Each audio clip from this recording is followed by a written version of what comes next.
Du vin en Bretagne, un pari bien culotté qui a valu pas mal de railleries aux viticulteurs amateurs quimpérois. Depuis 10 ans, ils vendangent les coteaux du Braden. Sous leur impulsion, de nouveaux projets professionnels ont vu le jour. Alors à Caen, du vin breton sur nos tables. Non, vous ne rêvez pas. C'est entre la Rocade et la zone pavillonnaire du Braden à Quimper que la vigne associative a été plantée en 2006 sur un terrain prêté par la collectivité. On est toujours fiers de présenter la vigne, bien sûr, parce que c'est quand même le résultat d'un travail très important.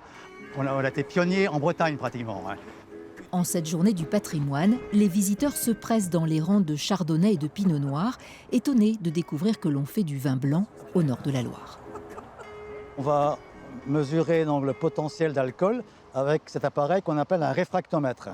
Sur l'ensemble, on a fait un prélèvement il y a 2 jours, c'était 11,5. Donc c'est pas mal. Ça veut dire qu'on pouvait faire la vendange fin de semaine prochaine s'il fait beau. 5 ovules sont fécondés. Ils ont une technique qui est vraiment qualitative. Dans le Bordelais, on ne pourrait pas imaginer, enfin ça pourrait se faire, mais imaginer les vignobles couverts de filets, ça serait quand même quelque chose d'extraordinaire.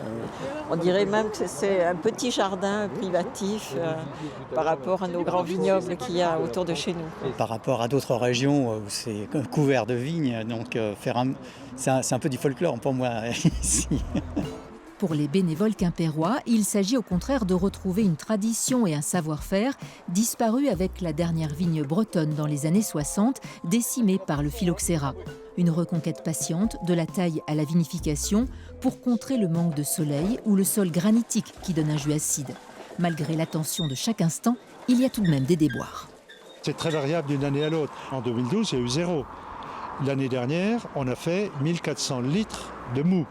Et on a fait près de 2000 bouteilles. Ça ne sera pas le cas cette année parce qu'on a fait une conduite de vigne plus raisonnée, plus courte. Il y a eu du milgrandage, donc il y aura moins de jus. Mais ce n'est pas parce qu'il y aura moins qu'il sera moins bon. Du vin que le coteau du Braden distribue à ses adhérents mais n'a pas le droit de vendre. Ce n'est qu'en 2016, poussé par la RVB, l'Association pour la reconnaissance du vin en Bretagne, que la France, conformément à une directive européenne, a autorisé la plantation de vignes en dehors de régions dites viticoles et la commercialisation du vin. Depuis, plus de 15 vignobles, du blanc essentiellement, ont été plantés. Au départ, c'était comme une espèce d'utopie quand même. Et puis du coup, cette autorisation légale permet aussi de lancer des projets professionnels. Donc on voit apparaître des jeunes qui se lancent, mais aussi des grosses boîtes du sud de la France qui peuvent être intéressées pour acheter des terres, pour investir en Bretagne, parce qu'ils sont assez inquiets avec le réchauffement du climat dans leur région. À quelques jours des vendanges, les vignerons amateurs surveillent les raisins comme le lait sur le feu.